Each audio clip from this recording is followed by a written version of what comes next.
کے اندر اللہ پاک فرمائے میں رہنما بھیجے نہ رہ گیا، ہر دور کے اندر میں پیغمبر بھیجے نہ رہ گیا، تورے نال میں کوئی خاص معاملہ نہیں کیتا، لیکن تورے نال جری خصوصی شفقت تھئیے وہ اے تھئیے کہ میں تو کو ایسا نبی عطا کیتے جرا نبی رسول نہ سردار ہے اور کتاب بھی عطا کیتی ہے جری کتابیں دی سردار ہے۔ قرآن جیسی بھی کتاب کا ہی نہیں، سنے محمد کریم علیہ السلام جیسا اللہ دا بیا پیغمبر کا ہی نہیں، اے اللہ دا خاص احسان تھا۔ میرے دوست بزرگوں، اللہ پاک نے ہر دور دے اندر ہادی تا بھیجے، لیکن جرا سارے واسطے ہادی بھیجے ایدہ مقام تے رتبہ بہت اچھائے، اور اون رتبے دی وجہ کنے توجہ کرائے، اون رتبے دی وجہ کنے باقی نبییں دے ذریعے بھی ہدایت پھیلی ہے، لیکن سارے نبی دے اچھے رتبے دی وجہ کنے جتنی ہدایت اتھا پھیلی ہے کہیں ایچی ہدایت نہیں پھیلی سمجھ آنی پئی۔ اور اللہ نے سنے نبی کو وڈے رتبے دے حوالے نال ختم نبوت دا تاج پوا کے بھیجے۔ یہ ختم نبوت والا عہدہ بہت وڈا عہدہ ہے، جتنا سنے نبی دی شان نرالی تے اچھی تھئیے اتھا امت کو بھی وڈا درجہ ملے۔ اگر دیوار میں کہیں جاتے گیا ودا ہم کہیں بندے پوچھے کہ صحیح بار بار علماء زور دینے پہن عقیدہ ختم نبوت دے ہوتے، اچھا ایندہ نبی صحیح کو تو فائدہ تھا ہے جو آپ نبی رسول نے سردار بڑھ گئے، امت کو کیا فائدہ تھا ہے؟ کچھ سمجھ آدھی بیٹھی دل تو میرا ہاں میں گال کھلے ساں ٹائم ہو سی وضاحت کرے ساں، لیکن سارا ٹائم تے بالیں کو دے دیتے میں جلے آیا تیرے چاولے دا ٹائم تھی گئے ان میں دس کی میں گال کو کھولا وقت شکایت کرے نہیں بھئی نماز کو دیر کرنے دے۔ میرے دوست بزرگوں جنہ پروگرام بڑھاؤ خدا دا واسطہ ہی احساس پیدا کرو، وقت کو ضائع نہ کرو، اپنا وقت کی قیمتی بڑھاؤ، سارا وقت کی قیمتی بڑھاؤ، کوشش کرے سو علیندہ نہیں وے۔ میرے دوستو اللہ پاک نے سنے نبی کو ختم نبوت دا تاج پوا کے بھیجے، جنہیں سنے نبی دا درجہ اچھا تھی گئے ایویں نبی دی ختم نبوت دے صدقے اللہ پاک نے امت دا درجہ بھی اچھا کر دیتے۔ بہت فائدہ تھے، بہت ایک فائدہ نہ سجا میری کھلے بہت آج دے ٹائم ایک فائدہ وہ فائدہ یہ تھا کہ اللہ تعالیٰ نے ای امت کو بہت وڈے خطرے کنے بچا گئے تھے۔ ایک خطرہ ہاں ہر امت دے سر دے ہوتے وہ خطرے دی تلوار لٹک دی رہی ہے ہر امت دے ہوتے، اور ہر امت پریشان رہ گئی ہے کہ خبر کیا تھی سی، لیکن اللہ تعالیٰ نے مہربانی فرمائیے اپنے محبوب علیہ السلام دی نسبت نال اللہ سا کو خطرے کنے بچا گئے تھے۔ وہ خطرہ کیا ہے؟ خطرہ نہ سینا توجہ ہے، خطرہ ہے ہاں کہ جرے ویلے کہیں نبی دی موجودگی دے اندر توجہ جرے ویلے کہیں نبی دی موجودگی دے اندر بیا نبی آویندہ ہاں پیچھے آون والے نبی دا کلمہ پڑھنا پوندہ ہاں، آون والی کتاب کو مننا پوندہ ہاں، پچھلی شریعت کو چھوڑنا پوندہ ہاں، پچھلی شریعت کو چھوڑ کے اگلے نبی دی تابعداری کرنی پوندی ہے۔ جرا بندہ پچھلی شریعت کو چھوڑ کے اگلی شریعت کو نہ منیندہ اور این حالت تے مر ویندہ این بندے کو نجات نہیں ملتی۔ تو گر میری سمجھ آنی پئی ہے جو تو ٹپ دی بھی ہے پیچھے لوگ شو دے پریشان تھیں دے ہن، لوگ ڈاٹھے اوکھے تھیں دے ہن جرے ویلے ایک پیغمبر دی موجودگی دے اندر، ایک شریعت دی موجودگی دے اندر، ایک نظام دی موجودگی دے اندر نواں نظام آندہ ہا، نواں پیغمبر آندہ ہا یا نویں کتاب آندی ہے یا نویں شریعت آندی ہے، کئی لوگ بیچارے پریشان تھی رہنے ہن او آدم سارا نبی سچا ہے، سارے نبی دی کتاب سچی، سارے نبی دی شریعت سچی، اسا سچے نبی دا کلمہ کیوں چھوڑوں؟ سمجھ آئی؟ اسا سچے نبی دا سچا طریقہ کیوں چھوڑوں؟ اسا سچے نبی دی سچی شریعت کیوں چھوڑوں؟ اسا سچے نبی دی سچی سنت کیوں چھوڑوں؟ جو حضرت موسیٰ تو بعد حضرت عیسیٰ آ گئے، کلمہ حضرت عیسیٰ دا پڑھنا ہا، لیکن جنہیں یہودیاں نو اڑ گئے انہیں کہ کائنہ سارا نبی سچا ہے، ساری کتاب سچی ہے، تورات سچی ہے، موسیٰ دا کلمہ سچا ہے، موسیٰ دا طریقہ سچا ہے، موسیٰ دا عمل سچا ہے، موسیٰ دی سنت سچی ہے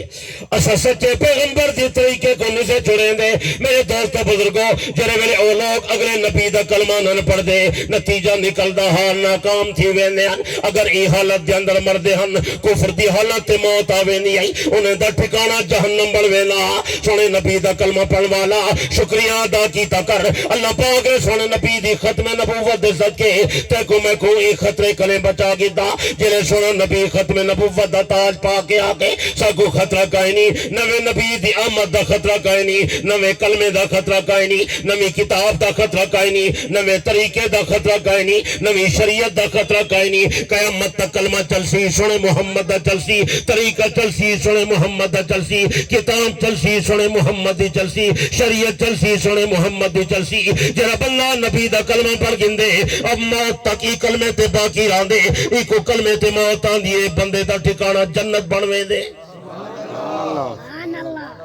کچھ سمجھ آئیے میں آدھا ختم نبوت دا جو ہکو وڈا فیدہ ایسا کو کف سچے کچھ نہیں بولے لا میرا پیارا تک نبی دی شان مبارک ہوئے نبی دا ختم نبوت دا منصب مبارک ہوئے حضرت نبی علیہ السلام دا مقام تے درجہ تمام نبی کنے اچھا نبی دے مناسب دے وچو وڈا منصب ختم نبوت دا منصب ما کان محمد ابا احد من رجالکم ولیکن رسول اللہ و خاتم النبیین اللہ فرمائے لوگوں میرا نبی سارے نبی کو ختم کرن والا میرا نبی ختم نبوت دا تاجدار ہے حضرت نبی دے بعد نو نبی نہ آسی سنے نبی دے بعد آسی تک قیامت آسی سچے الواؤ اور نبی علیہ السلام دی ختم نبوت دے بہت سارے دلائل انہیں جو وڈی ایک دلیل وہ میرے پیر ابو بکر صدیق دی خلافت ہے اگر سونا آخری نبی نہ ہوئے ہاں ابو بکر خلیفہ بڑھیا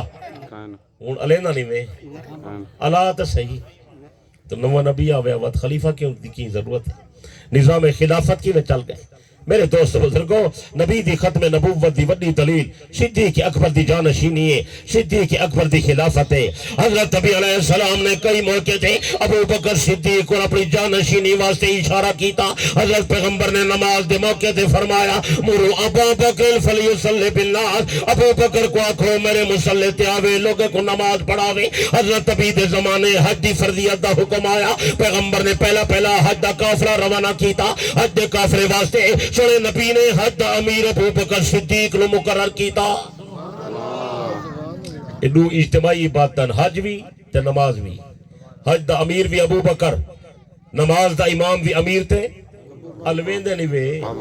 زولہ نوے بولیں دے اور حضرت پیغمبر نے صرف نماز دا امام ابو بکر کو نہیں بنایا بلکہ کئی بے عجیب و غریب آپ اشارے کیتن جتو معلوم تھی دے نبی دا جانشین ابو بکر صدیق جتو معلوم تھی دے نبی علیہ السلام دا خلیفہ ابو بکر صدیق جتو معلوم تھی دے نبی دا مسلح دا وارث ابو بکر صدیق جتو معلوم تھی دے سنہ نبی دا ممبر دا وارث حضرت ابو بکر صدیق حضرت نبی علیہ السلام حکری وار مبائر تشریف گن گئے پچھا نماز دا ٹائم تھی گئے صحابہ نے اذان دے کے جماعت کو کھڑا کر دیتا حضرت ابو بکر صدیق نو امام چا بنایا صدیق اکبر نماز دی امامت پہ کرن حضرت پیغمبر واپس تشریف گنا ہے صحابہ نے اشارہ کیتا لیکن حضرت ابو بکر نماز دے اندر مستغرقن آپ نو پتہ نہ چلیا حضرت ابو بکر فرمینا اتنے تئی سونا نبی چلدا میرے قریب تشریف گنا آیا میں کو پیچھے اندازہ تھا جو پیغمبر تشریف گنا ہے جلے پیغمبر آئے میں پیچھے تے ہٹن لگیا ابو بکر تیرا مقام نہیں پیچھے تے ہٹ والے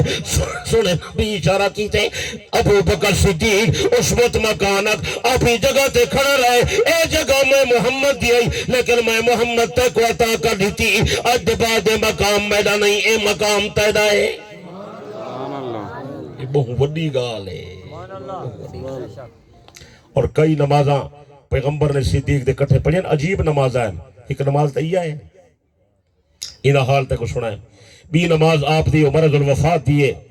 آپ علیہ السلام نے صدیق اکبر کو امام بنا کے مصلی تے کھڑا کر دیتا حضرت ابو بکر رضی اللہ عنہ نماز پڑھے ہوئے پہن سنے نبی دی طبیعت مبارک کچھ سمجھ گئی آپ نے حضرت علی تے حضرت عباس کو سنوایا انہوں بندے آئیں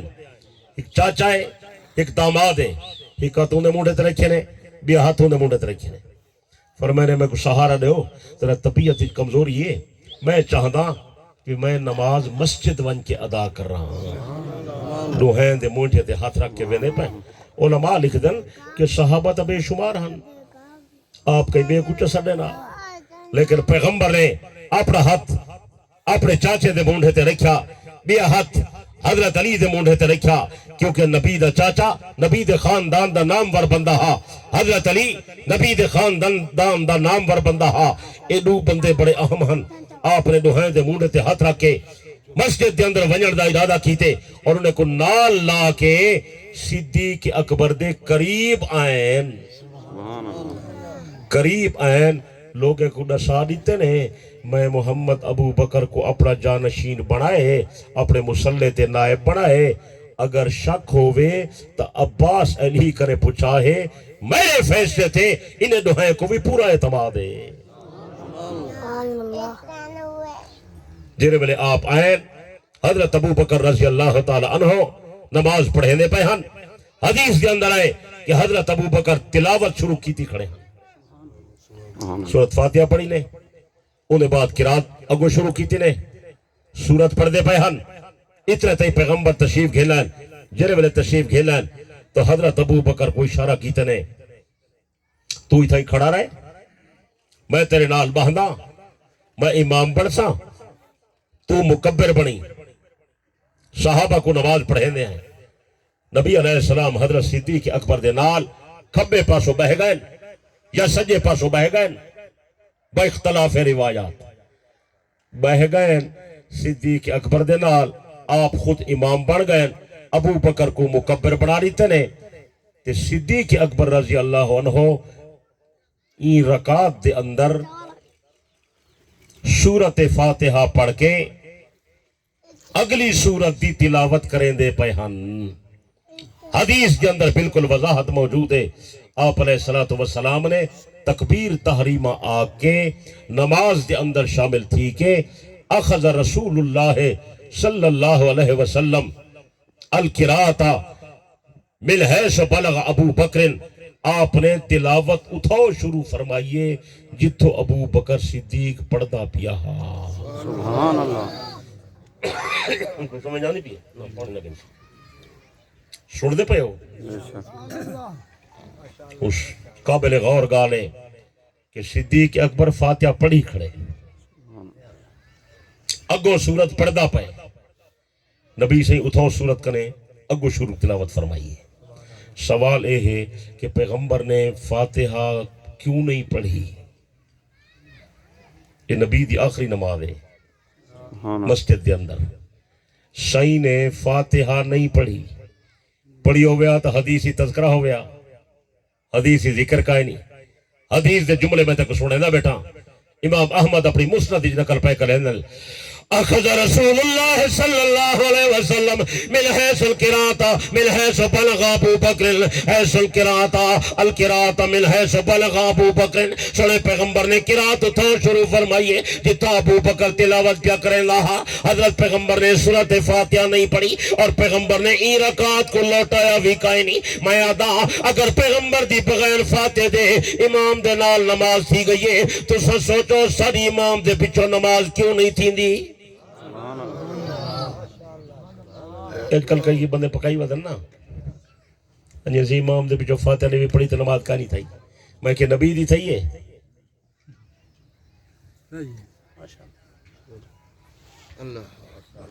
سمجھ آنی ہے